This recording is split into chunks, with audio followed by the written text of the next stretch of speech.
3094। হ্যাঁ, এইটা খাবার দোকান। এই যে একটা কি পড়ে গেল।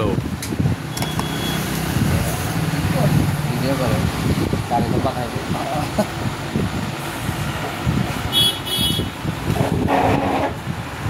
আমাদের 3 বই ছিল,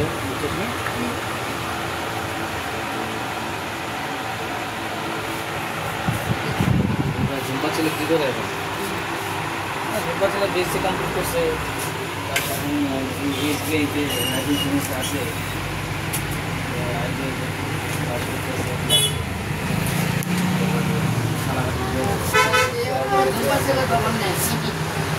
কেমন লাগলো আপনাদের এই দোকানটা? আপনারা আসবেন এখানে। দিয়ে দিল তো দিয়ে দিল তো ভাই গাড়ি দিয়ে দিল।